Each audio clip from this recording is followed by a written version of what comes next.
2022년 7월 18일 월요일 큐틴 간식 타임.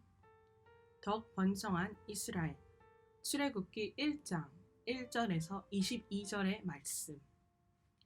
야곱과 함께 각각 자기 가족을 데리고 애굽에 이른 이스라엘 아들들의 이름은 이러하니 르우벤과 시므온과 레위와 유다와 이사갈과 스불론과 베냐민과 단과 납달리와 갓과 아세리요. 야곱의 허리에서 나온 사람이 모두 70이요. 요셉은 애굽에 있었더라. 요셉과 그의 모든 형제와 그 시대의 사람은 다 죽었고 이스라엘 자손은 생육하고 불어나 번성하고 매우 강하여 온 땅에 가득하게 되었더라. 요셉을 알지 못하는 새 왕이 일어나 애굽을 다스리더니 그가 그 백성에게 이르되 이 백성 이스라엘 자손이 우리보다 많고 강하도다. 자, 우리가 그들에게 대하여 지혜롭게 하자. 두렵건대 그들이 더 많게 되면 전쟁이 일어날 때에 우리 대적과 합하여 우리와 싸우고 이 땅에서 나갈까 하노라 하고 감독들을 그들 위에 세우고 그들에게 무거운 짐을 지워 괴롭게 하여 그들에게 바로를 위하여 국고성 비돔과 라암셋을 건축하게 하니라. 그러나 학대를 받을수록 더 번성하여 퍼져나가니 애굽 사람이 이스라엘 자손으로 말미암아 근심하여 이스라엘 자손에게 이를 엄하게 시켜 어려운 노동으로 그들의 생활을 괴롭게 하니 곧 흙 이기기와 벽돌 굽기와 농사의 여러 가지 일이라. 그 시키는 일이 모두 엄하였더라. 애굽 왕이 히브리 산파 시브라라 하는 사람과 부하라 하는 사람에게 말하여 이르되 너희는 히브리 여인을 위하여 해산을 도울 때에 그 자리를 살펴서 아들이거든 그를 죽이고 딸이거든 살려두라. 그러나 산파들이 하나님을 두려워하여 애굽 왕의 명령을 어기고 남자 아이들을 살린지라. 애굽 왕이 산파를 불러 그들에게 이르되 너희가 어찌하여 이같이 남자 아이들을 살렸느냐. 산파가 바로에게 대답하되 히브리 여인은 애굽 여인과 같지 아니하고 건장하여 산파가 그들에게 이르기 전에 해산하였더이다 하매 하나님이 그 산파들에게 은혜를 베푸시니 그 백성은 번성하고 매우 강하지니라. 그 산파들은 하나님을 경외하였으므로 하나님이 그들의 집안을 흥왕하게 하신지라. 그러므로 바로가 그의 모든 백성에게 명령하여 이르되 아들이 태어나거든 너희는 그를 나일강에 던지고 딸이거든 살려두라 하였더라. 아멘. 야곱이 자신의 가족을 데리고 요셉이 총리로 있는 애굽으로 이주한 이후 그의 자손은 생육하고 번성하여 온 땅에 가득하게 됩니다. 하나님은 기근을 피해 애굽으로 들어간 이들을 오히려 번성하게 하셨는데 이스라엘 자손이 이렇게 온 땅에 가득하게 된 것은 요셉이 죽고 4대가 지나서였습니다. 이것은 하나님이 야곱에게 주신 약속에 따른 것으로 아브라함에게 내가 너를 큰 민족을 이루고 내게 복을 주어 내 이름을 창대하게 하리니 라고 하신 말씀이 성취였습니다. 하나님이 나에게 주신 약속의 말씀은 세월이 지날지라도 반드시 성취됩니다.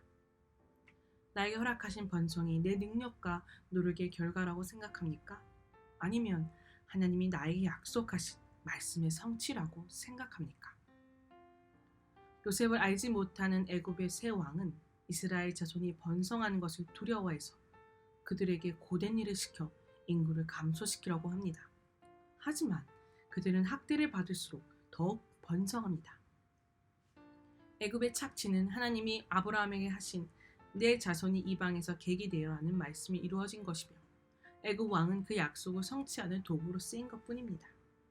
바로 왕은 자기 힘으로 이스라엘 백성을 억누르려고 했지만 결코 하나님의 뜻을 꺾을 수는 없었습니다. 성도는 세상에서 받는 고난을 피할 수는 없지만 그 가운데 하나님의 구원을 경험합니다. 나는 어떤 고통스러운 시간을 보냈습니까? 그 시간 가운데 하나님이 번성하게 해주신 경험이 있습니까? 애굽 왕은 강제 노역으로 이스라엘 자손의 번성을 억제하려던 시도가 실패로 돌아가자 히브리 산파인 시브라와 부하에게 히브리 여인들의 아들을 낳으면 죽이라고 명령합니다. 그러나 하나님을 경외하는 그녀들은 죽음을 무릅쓰고 남자 아이들을 살립니다. 이 하나님이 산파들에게 은혜를 베푸셔서 그들의 집을 흥왕하게 하십니다. 보잘것없어 보이는 산파들이지만 하나님은 그들의 믿음을 통해 이스라엘 백성을 지켜주셨습니다. 내가 하나님을 경외하며 믿음으로 적용할 때 하나님이 우리 가정과 공동체에 은혜를 베푸십니다. 하나님보다 사람을 더 두려워하지는 않습니까? 구원을 위해 내가 담대하게 할 말과 행동은 무엇입니까? 기도하기입니다.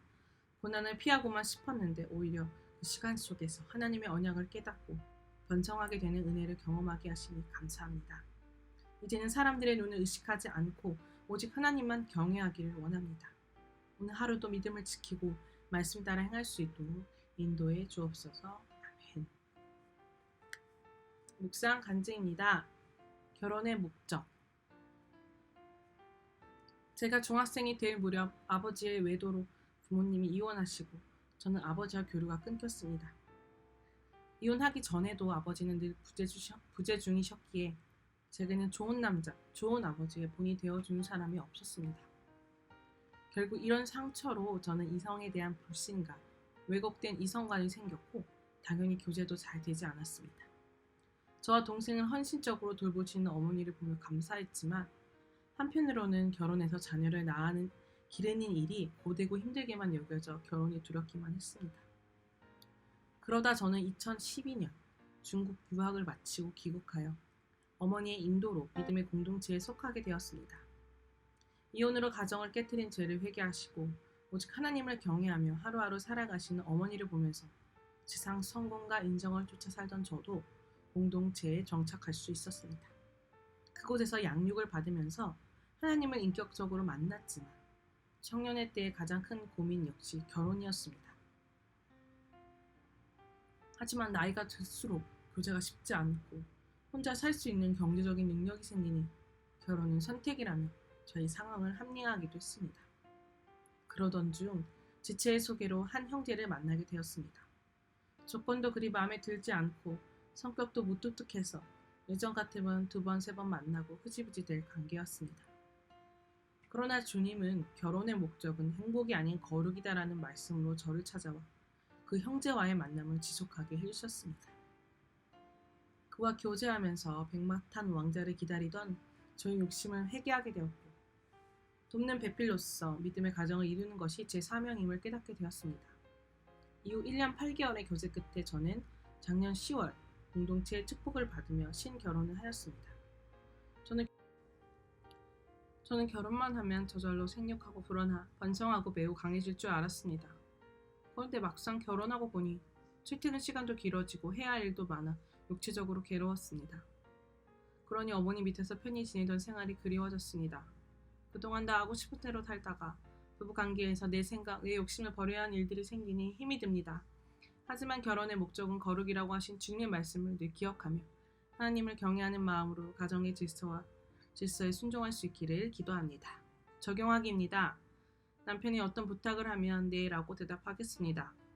불신 결혼을 하는 지체에게 저의 간증을 나누며 신결혼의 중요성을 전하겠습니다.